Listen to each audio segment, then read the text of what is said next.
Hello, and welcome to another episode of Other Record Labels. I'm your host, Scott Orr. It's exciting to be doing these. I love having these conversations. I even love the arduous process of emailing back and forth and scheduling times and meeting people for the very first time, but actually getting the chance to sit down and chat with someone is so much fun. Today is no exception. I get to talk with Katie Garcia, who runs Bayonet Records out in New York. And they are home to Frankie Cosmos, Beach Fossils, Kevin Krauter. That new record this year was so great, Lion Limb. Or I guess now that I'm saying this, it was a new record last year. You know what's really funny too with this label? I had been familiar with Beach Fossils, but I wasn't overly familiar with them. And then after this interview, I enjoyed it so much, I thought I should just make sure I am really familiar with their roster, and I listened to the latest Beach Fossils record, Somersault, and it ended up just becoming one of my favorite discoveries of the year. It's just such a beautiful record. Anyway, this was so great to talk with Katie Garcia of Bayonet Records. Thanks for listening. You can subscribe to the podcast wherever you listen to us. That'd be really helpful. Visit us at otherrecordlabels.com. We're on Instagram at Other Record Labels. And on Twitter, it's through Other Songs, at Other Songs, and then the email is podcast@otherrecordlabels.com. And so you are in New York, is that right? Yes, I'm in Brooklyn. Okay. And so I was curious, is it a normal work day for you? You're the person in charge, but do you come in 9 o'clock and leave at 5 o'clock? Is that how things work? No, I definitely would say it's a lot more flexible than that. Usually when I'm at Bayonet, I get there anytime around 10:30, and then, usually leave around 6:30, sometimes 7. And I feel like that's pretty normal for most people that work in at least the independent music industry in New York. Right. There's not a lot of emails being answered at 7:30 in the morning. Yeah. No. That's fair. No. There's some from people in the UK, but right. Not as much. However, if I lived in LA, it would definitely be, I would definitely be up way earlier and leaving the office way earlier. There, I feel like people start they definitely have 9 to 5 or even 8 to 4, just because by the time 4 o'clock rolls around, pretty much everyone in New York and London are out, or, are out of. So your day is kind of over. Yeah, so that's true. Yeah. I have a distributor contact in Seattle, and or Portland, and I'll send an alarming something's wrong email at 9 in the morning, but I know not to expect anything back until noon. Yeah, exactly. When I was talking with Mike from Captured Tracks, which we'll talk about with you a little bit later, but he was telling me that there is a community of labels that are all really close to each other in Brooklyn. Are you a part of that? Yeah, close to each other in proximity, yes. or in... Yes, that's sorry. Yeah. Geographically. Yeah. Close. Geographically or emotionally, I don't know. Communionship. Well, I used to work at Captured Tracks. I don't know if Mike mentioned that. So that's why I was in community or in proximity. Well, there is a bit of community though too, isn't there? Yeah. Oh no, definitely. But yes, okay. I actually share an office with an awesome label called Sacred Bones. Yes. Who you should definitely talk to them if you haven't already. Would love to. But so I share an office with them. And also, additionally, I actually also work at Secretly Group, which is Secretly Canadian, Jaguar, and Dead Oceans. Mm-hmm. I work there doing A&R, and so I work out of their office as well. And then there's out of their office, they have other people, other management companies that rent space, office space out of their office as well. That is so cool. Yeah, and then there's a ton of other labels just in that general Greenpoint zone.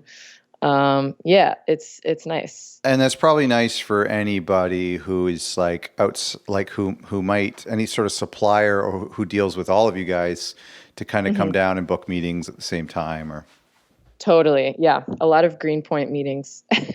What if you see like one of your bands going into another label office? Like that's another thing you could spy. Yeah. Oh my gosh. I doubt that would happen, Yeah. but yes, that is true. I definitely could spy. It's kind of like I remember. I don't think it's really a thing anymore, but like in Nashville, there was like Music Row, where there was like studios and big labels. It probably didn't sound. I don't think it was as quaint as it probably is now in New York. But Right. That's cool though. so you and your husband started Bayonet. Is it true that you guys started with the money from your wedding gifts? Is that true? That is 1000% true. So had you started the label yet, or you were like, this is what we're going to do for our honeymoon is start a label? Yeah, we knew right before we were getting married, like maybe a couple months, like we had already started talking about it and like taking meetings, like setting up the label a little bit. So by the time we got married, we kind of knew. And which is why we told people when they asked us, like, what should we get you for your wedding? I was like, seriously, just give us money. Like, I don't need a frying pan. Yeah, a fax living, machine. We'd been living together for like, 4 years together at that point. So like we had all of the amenities we really needed. So it's like, just give us money. That's amazing. Luckily most people listened and gave us money and it was awesome. And we used all of that, to start Bayonet. It's pretty incredible. What a huge risk too. And I mean, especially like tying it in with getting married. I mean, it's just like, it seems like a therapist would probably suggest not to do that. Yeah. I mean, it was definitely like tricky early days. Like when we both, especially because like I had already been managing captured tracks for four-ish years up until that point. But, Dustin was an artist. He'd never worked on the label side before. Wow. So I was like teaching him how to do, how to run a label from scratch. And I think it was really eye-opening for him, and he didn't, really realize like how much work goes into it. At the same time, sorry, go ahead. No, that's it. I was going to ask, at the same time, that must be an advantage, though, to have two people running a label, one with the business background and one with coming from the artist vantage point. Yeah, totally. And I mean, I still think that's an advantage for sure. Like, I think it's really nice to have Dustin as like one of the partners of the company, because anytime an artist has a question about touring or, is this venue cool? Is this deal, fair or whatever? Like, I feel like he has a really good perspective for that. So it's nice to have him as a resource for like the other artists on the label to turn to. I think most artists that I've seen still to this day, and hopefully it's changing, but a lot of artists kind of would come into a relationship with a record label being a little defensive and with their guard up a little bit. Does he help with that at all? Yeah. I mean, definitely that. I think so. And I think artists have become less defensive. With at least with independent labels. I think especially early on, I think people are just like eager to get their music out there, to get it heard. And, they know that labels have, marketing resources and contacts at the digital distributors to help their songs get playlisted, et cetera. So I think that there's a little bit less hesitation. I guess it depends on also what stage you are at in your career, because then, there are some artists that just get really popular organically. And then those artists are more hesitant to kind of they feel like they're just like cutting a label into their business, that's already growing on their own. And, but, at the same time, they're at a certain point, they're going to need some kind of label to help them, because when they're touring, like, who's going to ship out their merch? Yes. Yes. So it's a little bit of give and take, and I think it depends on the situation. But yes, overall, like, Dustin definitely helps with easing the minds of other artists. When you were starting out, I mean, right as newlyweds and starting out with the label being so young, what was some of the first hurdles that came up when you guys got started? Ooh, first hurdles. Honestly, one of the this is going to sound so dumb, but one of the biggest hurdles was coming up with a name. Oh, We had the concept for the label, we had the money, we had like everything. We coming up with the name and finding the right logo took us so long. really? Yeah, it took us so long. It was really hard, and we just like we wanted something that sounded strong and like I don't know, like kind of tough. Yeah. And Yeah. but then ultimately we were kind of, I feel like after a certain point, like words are not meaningless, but like they kind of take on a new meaning when it's like Hmm. attached to like a label and like a label culture. Oh, for So we just sure. wanted a word that sounded cool Right. and felt strong. And we landed on Bayonet after like months of like trying to figure it out. Well, I know exactly what you mean, and I mean the same goes for bands or artists because there's now in this day and age, a lot of people will. The first thing you do when you come up with a name is see if the .com's available, see if all the social media is available. So you might find one Right. that's great. Totally. No, and that definitely happened. Like, we were checking all of that stuff. We were checking like, is this, trademarked? Is Hmm. this website available? Is this like, like all the X, Y, and Z? Um, which I recommend people do because I think especially with bands, bands tend to just be like, oh yeah, this band name is sick. But it's Yeah. like, you know that there's like 10 other bands with that same band Yeah. name, dude. Like you should probably check that out before like building up your band and Yeah. creating a culture around your project, and Yeah. that but it's tough. And I didn't even realize. I think it's changing a little bit now, but with bands that when sometimes they share the name, but also like there's sometimes where like a guy's name or a girl's name, he or she shares that name with another artist, and they're not necessarily going to change their name, but that causes huge problems with Spotify because then Yeah. your tracks fall under somebody else, or they can verify your name, and then you can't verify that name, and Yeah, yeah, yeah, yeah. You have to like that happens sometimes, and it's easy to like you can just contact Spotify and they'll split it up and Hmm. put it in the correct spot. Right. But yeah, it's definitely tricky, and I encourage all artists to double check and make Yeah. sure that their name is not used by somebody else's. Well, speaking of weird label names that came out of nowhere, you interned at Captured Tracks, which I think Mike Mhm. had said was a song name or something, or a mistaken name for his label or whatever. But anyway, what was some of the things you learned when you were at Captured Tracks that kind of gave you the confidence to go out on your own? Um, I mean, a little bit of everything.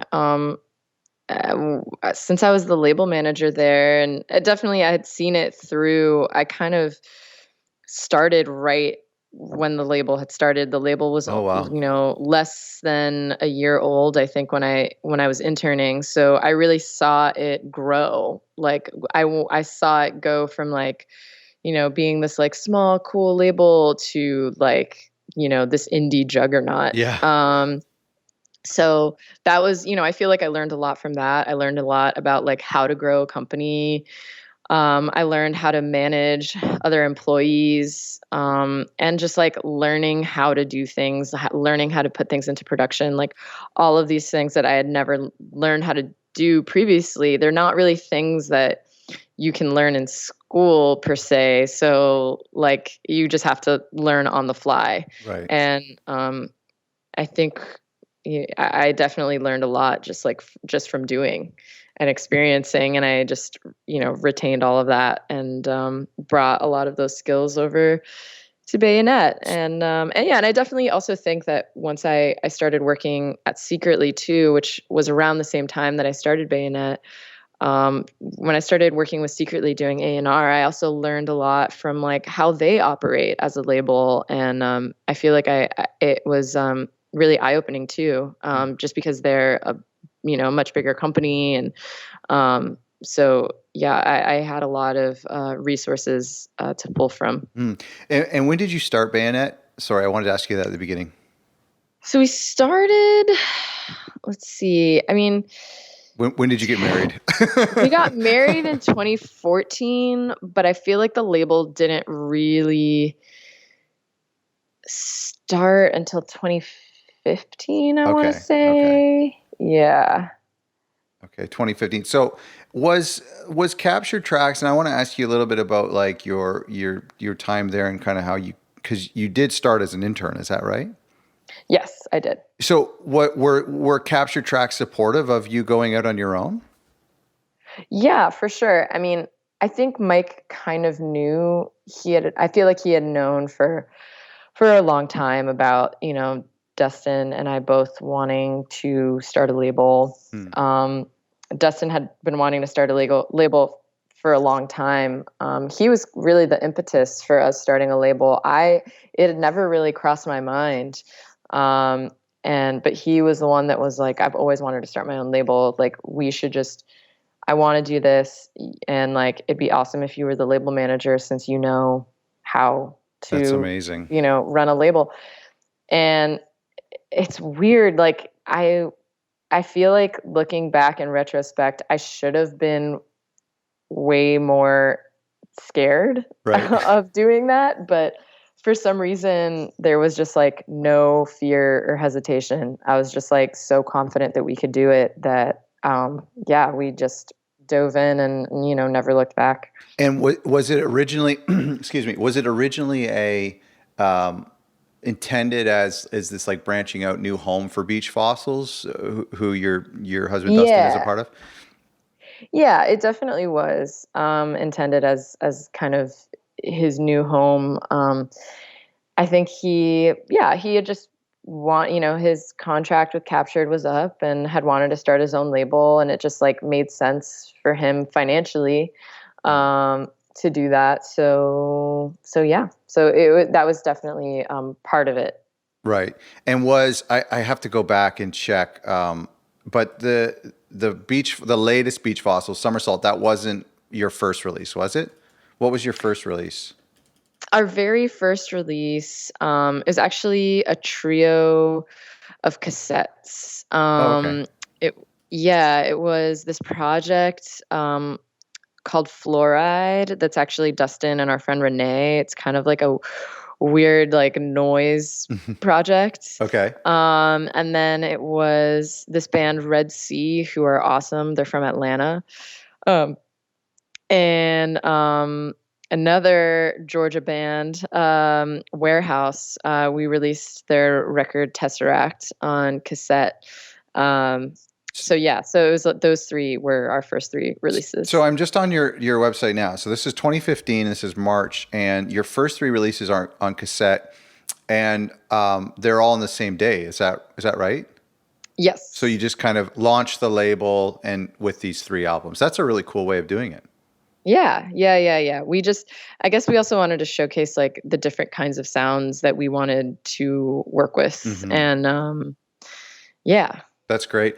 I want to go back to interning because I've actually heard of it's funny because I think it's going to give younger people the wrong idea, but I've heard a lot of cases where someone starts out as an intern and then actually ends up running things. Like I've seen that at Hardly Art and Sub Pop. And what were your long-term goals when you were starting out as an intern at a record label?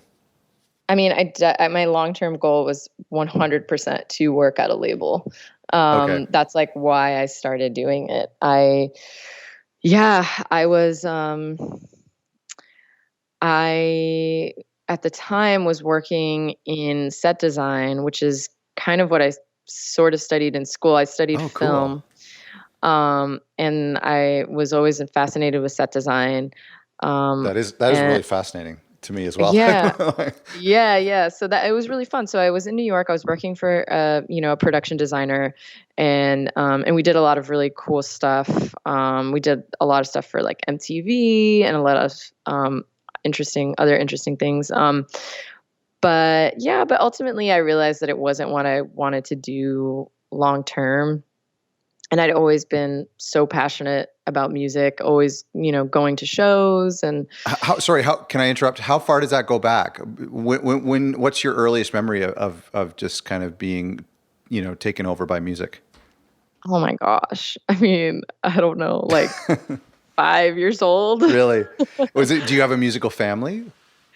Um, not I mean, yes, my stepdad is a guitar player. Okay. And he's been in my life since I was around 9 years old. Okay.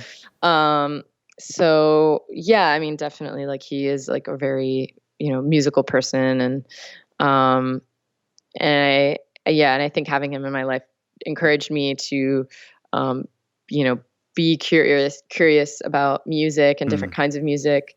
But I think even at a young age, I always was just like a music fan. I remember I had a massive, massive cassette tape collection when I was a Oh, kid. wow. And then I remember like once CDs rolled around, like, and I stopped listening to my cassettes, like my mom was like, I think we need to get rid of all of these cassettes. So like I like tossed a lot of like awesome cassettes away. That is so sad. But from an early age, I just remember like I would get, buy a cassette or buy a CD and just open up the CD or the cassette and look at the liner notes, read like every single thing, like who produced the record. I would read all of the lyrics. I would look at where it was recorded, and I was always really fascinated by that and just like absorbing as much like musical knowledge as possible. That is such a resounding thing I've heard from people who are in the business is the liner notes thing. Isn't that is so weird? Yeah, it is weird. I think it's just and I don't know. It's just a curiosity, and then it feeds the It's so cool. it feeds the interest into music even more. Yeah. And and I also think, especially as like a young person, and I feel like that's when you're developing a sense of like who you are and figuring out like how you feel about the world and your outlook. And I definitely think that music helps to do that for some people.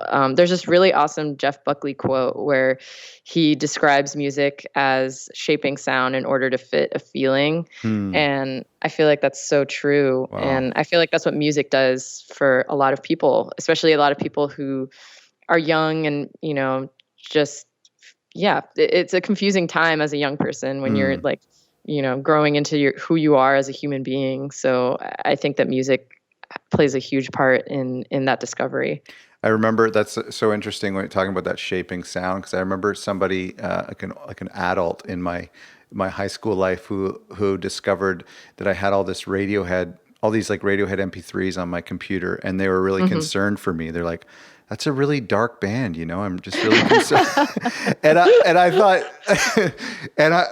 which I actually thought was really strange, because I found that music to be really uplifting. I thought it was like, it always made me really happy.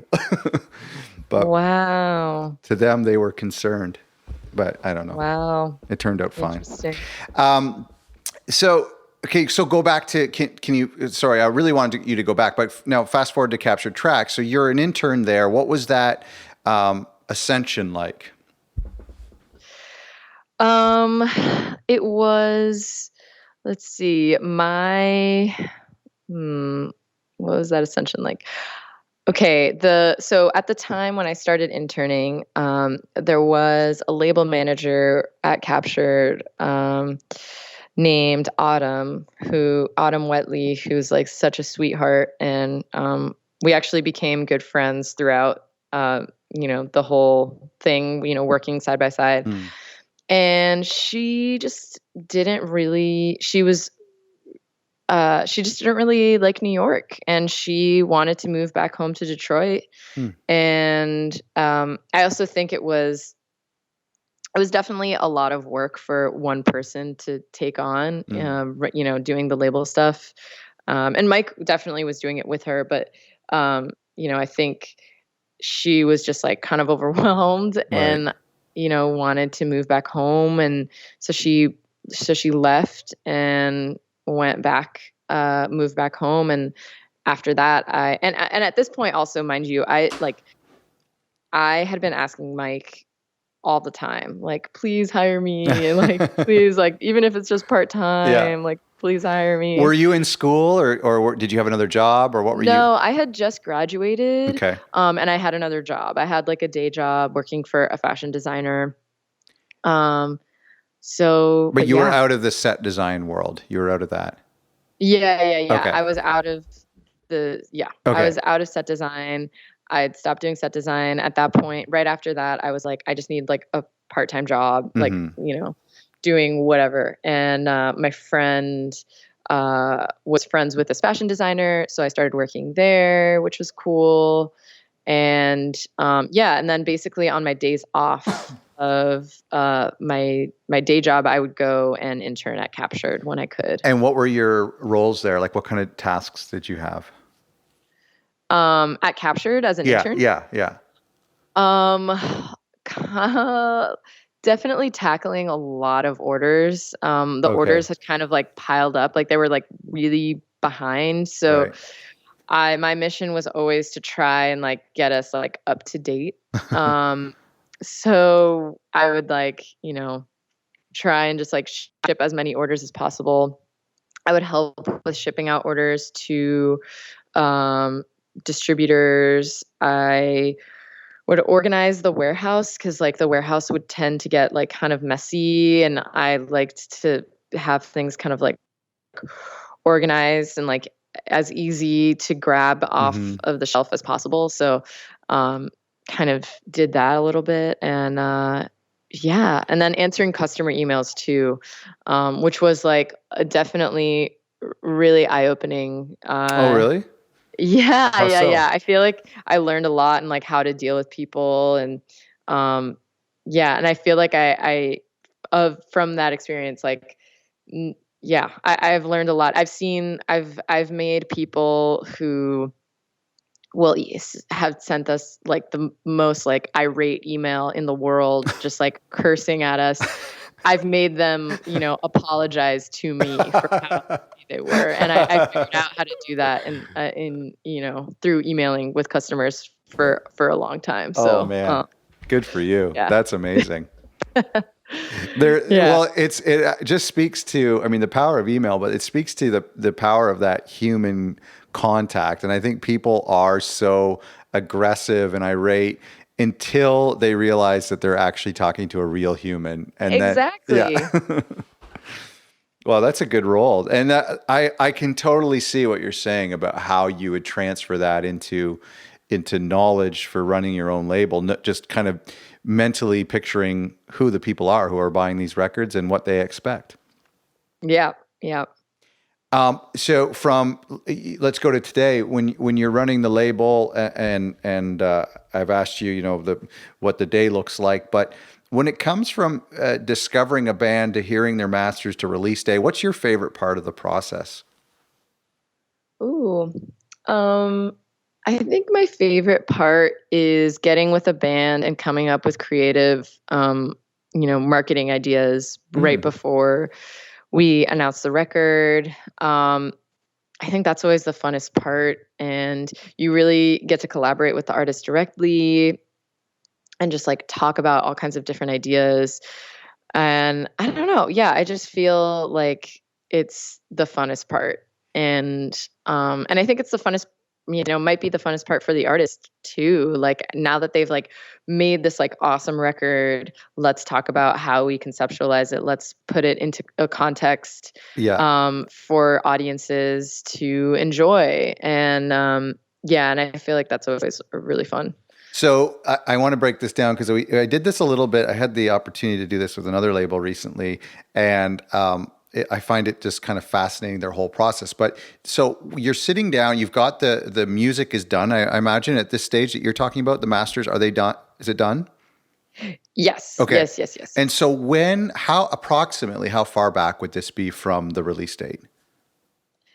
Ideally. This would be a while. I feel like 5 months is usually when we need everything, we need the masters, we need the artwork. And once we have all of that stuff, that's, I feel like, when we start having marketing conversations. Maybe the marketing and more like conceptual conversations come once everything's into production. So I would say maybe we start having those conversations like 4 months out, and then we'll usually announce a record 3 months out. Okay. And that changes too. I mean, there are some records that will, announce really quickly, and then it'll be out in a month, Right. depending Okay. on the artist. Okay. Especially with bigger artists, that tends to be the case more and more these days. Bigger artists will just be like, we have a new record coming and it's going to be out next month, and That's all cool. this stuff is happening, and Yeah. so Yeah, yeah, that's it just right. depends. They have that inertia that it works for bigger bands. I was Yeah. thinking about, I mean, probably one of the release from you guys that just will not stop showing up in my feed all year long is that Kevin Krauter record. Am I saying that right, by the way? Yeah, totally. So Toss Up was, and I mean, this is funny too, because I want to ask you about when you're sitting down and dreaming up the marketing plan, who had thought about that little wooden airplane to go with it? Yeah, I Was that part of that don't discussion? remember. Yeah, definitely part of that discussion. And I can't remember if it was the artist and their management. I feel like maybe it was, or if it was like one of our interns. That must have been one of the or label weirder manager. requests that you need to source. Yeah. No, but it was like so cool, and I was so happy to do it. I think it turned out really great, and they're so fun. Yeah, I really love doing that. The paper airplane, or not paper, but the whatever wooden. it is. Yeah, paperish Yeah, wood. it's like balsa wood. Yeah, that's so nostalgic for me. So this record, I mean, the artwork is beautiful, and I mean his EP from a few years ago was pretty impactful. So I think a full length was pretty anticipated. Did you get a sense that, I mean, I first saw this record pop up, like it must have been like January or February. I don't know when it was, but it seemed like very early in the year that I started seeing this album artwork and people started anticipating it. Did you get a sense that this was a special release? With the Kevin Krauter record? Yeah. Yeah, definitely. I mean, he's such an incredible songwriter, and yeah, I was just really excited to put this record out. I think he's super talented and has a beautiful voice, and yeah, I do feel really, really lucky to get to work with him. And so you guys, this was his first record with you, is that right? Yes. Yes. Okay. Yes. And so how did that relationship start with you guys? How did it start? I guess kind of through Secretly. He's like from right outside of Bloomington, and Kevin used to play in this awesome band called Hoops that you might be aware of. Oh, yes. Yeah. And I think it was through that I had already been a fan of his solo stuff, but they have the people at Secretly that are in Bloomington were just like, this Kevin Krauter stuff is awesome. Like, we love this record. He's a really talented songwriter. Like, you should check it out. And I was like, yeah. And I just completely fell in love with his stuff. And then basically Dustin and I saw him play a show solo, and it was so beautiful. The entire audience was just like spellbound. And I think from then we knew that, we knew that we should work with him because his sound was just so special. And this was a kind of a special record too, because it was, his stuff has normally been a little bit more stripped back, but this was like a bigger production, a little more lush than other stuff. Yeah, definitely. I think when, I just think from a label perspective, a record like this is so special because it's it seemed like, from my standpoint, I mean, maybe you do have a completely different standpoint, but from my standpoint, as just an observer, it was like the marketing for this just started to take off on its own. You know, as soon as that track suddenly came out, everyone was just pointing other people to this record. Like, you have to go check this out. Other labels were saying it. Other writers were saying it. That just must be such a great thing. Yeah, it's awesome. Yeah, I'm really happy with how everything turned out, and I think, yeah, and I'm glad that other people see that it's a special record. When you're, so I think it came out in June. Is that right? Yes, Okay. June 15th. We're talking right now, and it's end of October. As a label person, do you start to think about the year-end lists, and is that something you stress about or hope for in any way, or do you try to put it out of your mind? I kind of put it out of my mind, to be honest. I like kind of almost forget they exist until they start coming out, and then I'm like, oh yeah, I guess that's a thing. They start coming out on Labor Day weekend. Yeah, I know. Yeah, right. Yeah, I mean, I think it's always nice to be on those lists, but it's definitely not something I look at as like any kind of requirement. Like I feel like people should just enjoy music that they like, and not worry about keeping up with like any kind of lists or like album scores. And I feel like that's more and more has become the case. I think, say what you will about, places like Spotify or Apple Music, but I feel like through those outlets, music has kind of become a little bit more democratic. And I think, especially with kids are just listening to whatever they like and whatever they think is good. Like I still think that music journalism is incredibly important. I think it's so, so important. And I think like thinking critically about music is awesome. But you shouldn't necessarily turn to, any kind of media outlet and just like always do whatever they tell you to listen for to, sure. I think you should also develop your own sense of taste and listen to things that that you're going to like, based on what you like and not what somebody else likes. But it's always nice to get recommendations too.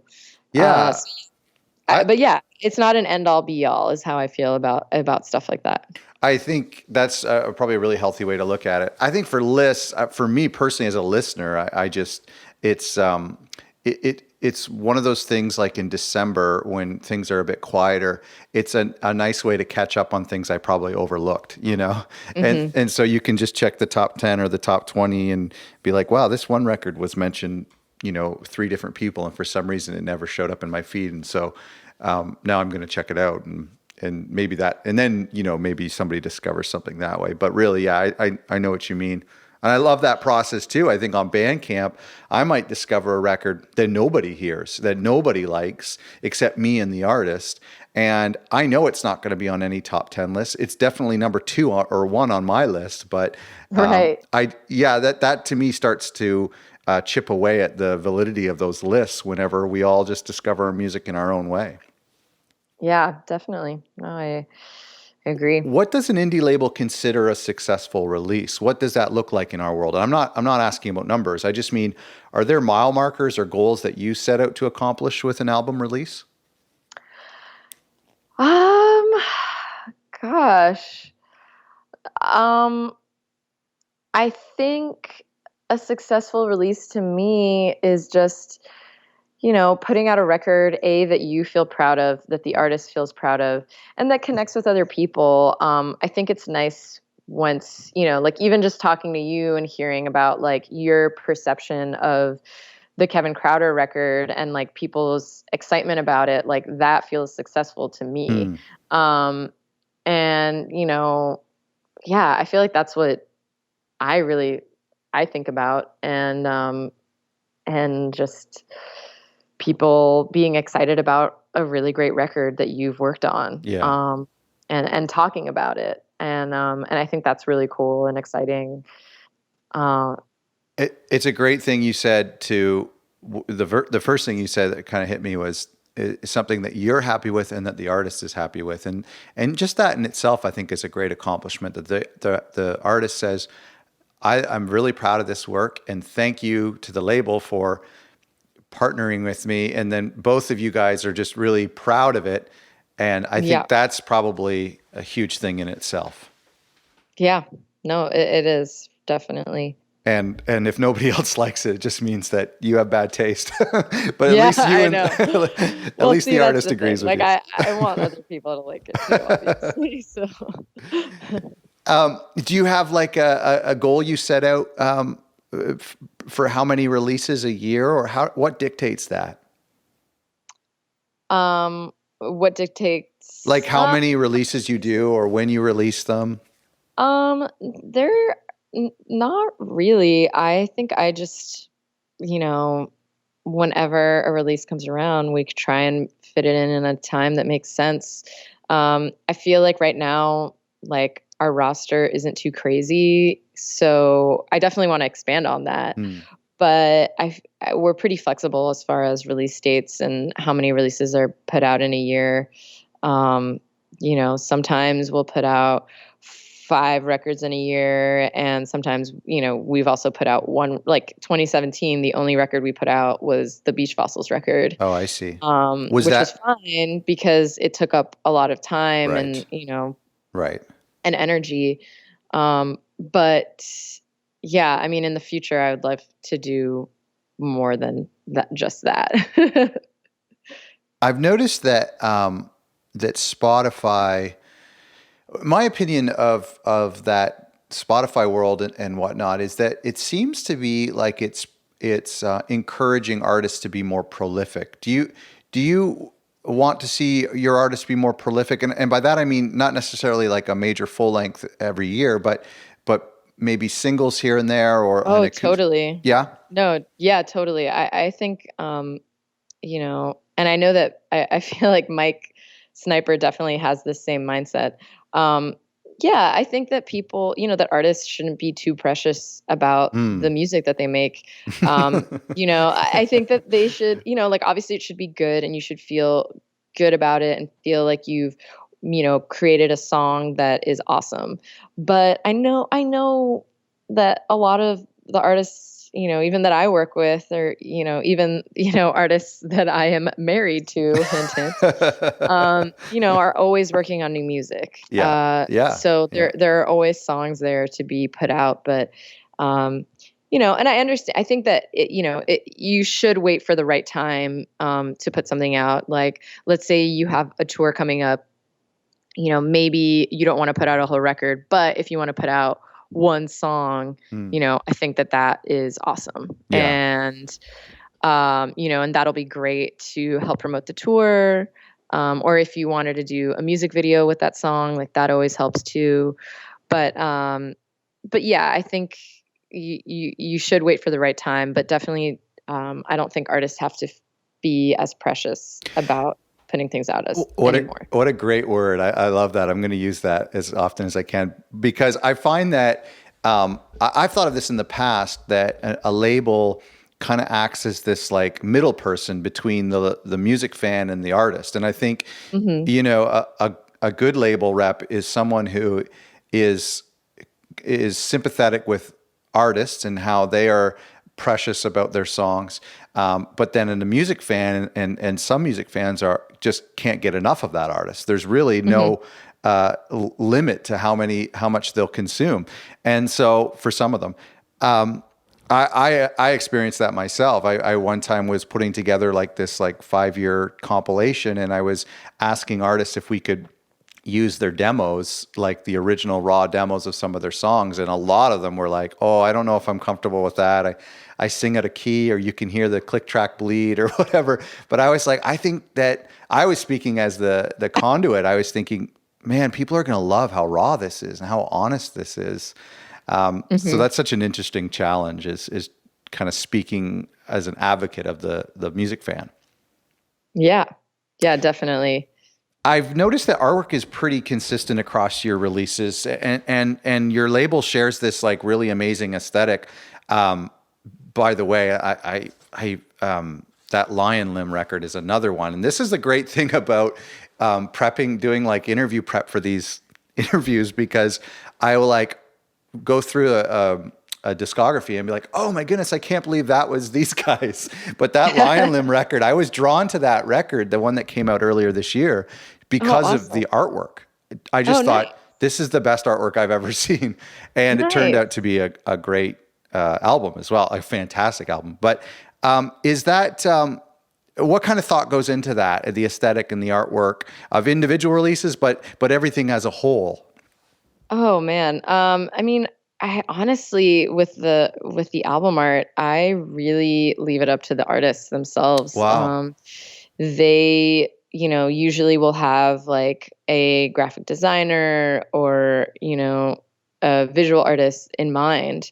But, then again, there are cases where like we, work with an incredible, like a couple of incredible graphic designers. We work really closely with this guy, Andrew Lawandis, who is based in Atlanta. And he's really helped us with so many things. He helps us like with our website and with like any mock-ups we have to do and stuff like that. Oh, great. But he actually was the one that designed the artwork for the Mac DeMarco Shamir 7-inch. Oh, that's such a special artwork. I know, and so people good. really love it. Yeah. And I'm really proud of that. And Andrew did such an incredible job. We get compliments on it all of the time. Yeah, for sure. So that's really cool. Yeah, so it really depends. For Kevin Krauter, he worked with this awesome artist, Camilo, and he did such a great job. But then in other cases, like the artists will do the artwork themselves. Like Lion Limb, Stewart is an awesome visual artist, and so he did that himself. Wow. And yeah, and the first like warehouse release we did, Tesseract, that was also done by the band. And that's pretty cool. Yeah, so there are a lot of cases of that too. We just did an episode with Molly of Ghostly and talking all about artwork. And she's the best, and they have like such a good aesthetic. Totally. And such a great eye. They actually worked with one of like my best friends from Miami, from back home, Nina Hartman. She did a bunch of artwork for them, cover art, and I thought that was like the coolest thing. I just think it's so, I mean, I love it, and it really draws me to records. And I think I was, even looking at this Beach Fossils reissue that you guys are doing, the everything all together, the three together, and they share this like consistent Obi strip, and like everything is kind of unique to each album has its own color. I just think that is, to me, what I see, like that sells itself. You know what I mean? As opposed to just like a traditional cover, especially on a reissue. You look at that and go, oh, I need to buy that record again. Yeah. That's really great.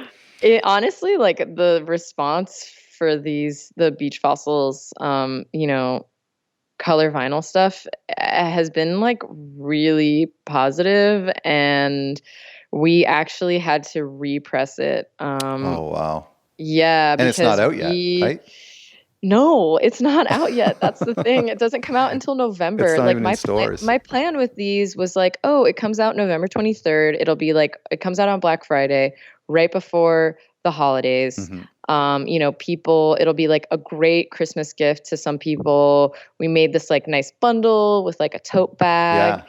And then they sold out. Oh, like, my goodness. So fast. They sold out in a day. And my goodness. That is amazing. The bundles sold out in a day. Clash the Truth and the self-titled vinyl are both sold out. And then What a Pleasure, goodness. We only have like 50 left. So that's amazing. Congratulations. That is really cool. Thank you. Yeah, thanks. So we're gonna put them back up for sale really soon. Maybe you just need a better CFO at your company, but I'm looking and it's $55 for 3 records and a tote. Yeah. My goodness. No wonder you sold out.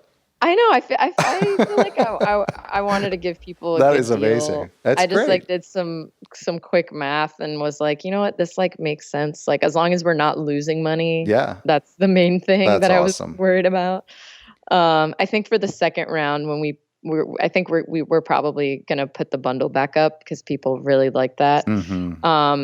But I think when we do it again, I'm gonna give it a higher price point as a kind of like, like a reward for the people that got that's early. fair. That's totally Like, fair. Yeah. you know. Well, like anything. I mean, because one of the records is double vinyl, and Exactly. yeah. No, I Yeah. think it's amazing. I mean, listen, I'm in Canada, and the Canadian dollar versus the US dollar, that's $55 is sometimes what I spend on one record. So, let alone 3 in a tote. Yeah. So it's great. No, that's amazing. I mean, I feel like you guys have accomplished so much and have created such a well-loved batch of releases in such a short amount of time. What do you attribute this to? Ooh, I don't know. I just keeping my ear to the ground and finding special artists, I think is the Right. answer. I Yeah. don't know. Yeah, I know. And just like, yeah, and using, our social media platforms to connect with fans and make sure that they get heard. Yeah, I You've feel like said that's. you've said in other interviews, and there was a lot of interviews that I found on you guys, which was helpful. But you've said that you consider yourself to be artist friendly. Like, what does that look like for you guys? I think just, mm, yeah, I think just like being able to be open and honest with the artists that we work with, and also, in our deal structures, having like even 50-50 split, profit split. Wow. And yeah, I think that's what that means, is just like, making sure that we're collaborating creatively with our artists as well. Um, yeah, and just like, all of the above.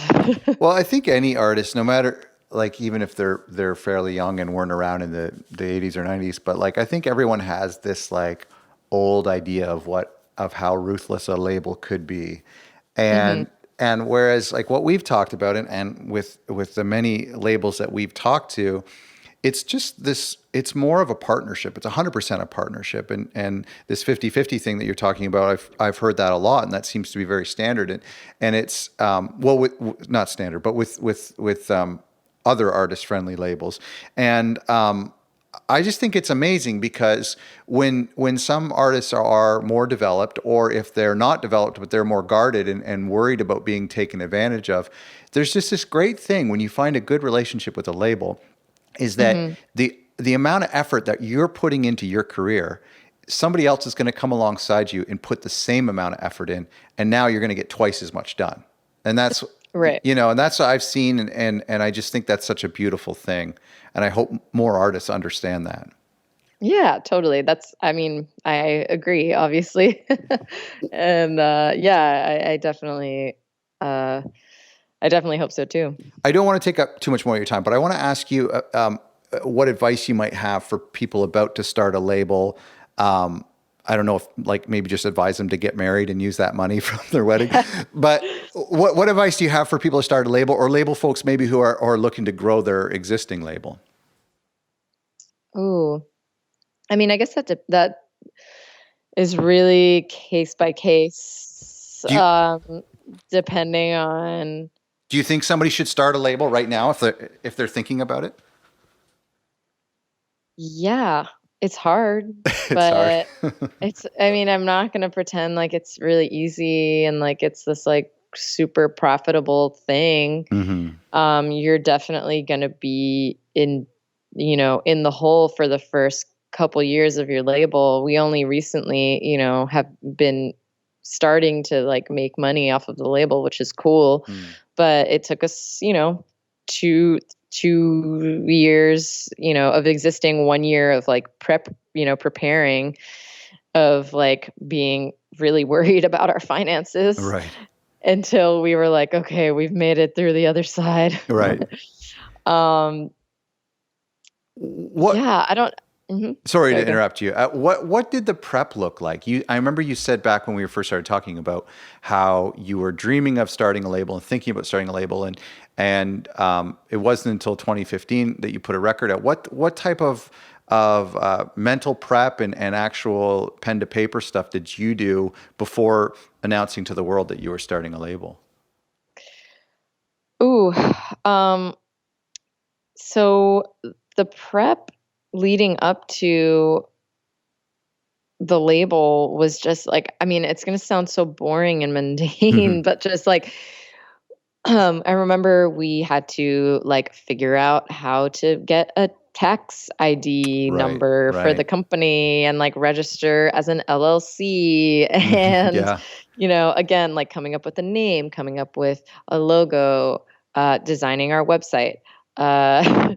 Like a lot of kind of boring things. I remember an idea that I had when we were first starting the label was like before we had fully launched the label, we made like a weird teaser video and had like all of our social media that was live.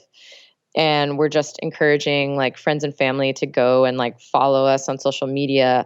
So that way, by the time we actually had like new music to announce, Hmm.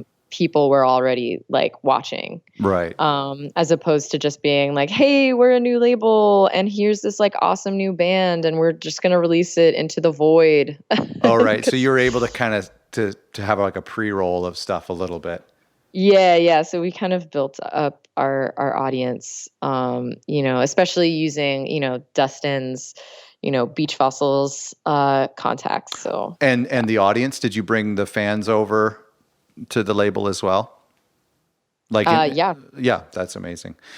I think that, I mean, it's boring stuff, but it is important, and the podcast is intended for label people and future label people, and it's boring stuff, but I think it just shows that if you're going to take this seriously, and if you want to be where you are in 3 short years, then there are a lot of really boring and serious things that you have to do more than just, securing an Instagram and releasing a song on Spotify. Hmm. I think that's great. Yeah. Thank you so much for doing this. This has been such a great chat, and I really I love your label, and it's such a cool experience to. I'm familiar with your label, and you're someone I wanted to reach out to for a long time, and then to dive into the label and be like, I've seen this record before, I've heard this record, I've heard people talk about this record. It's such a cool thing to just connect all the dots. And so thank you very much for doing this.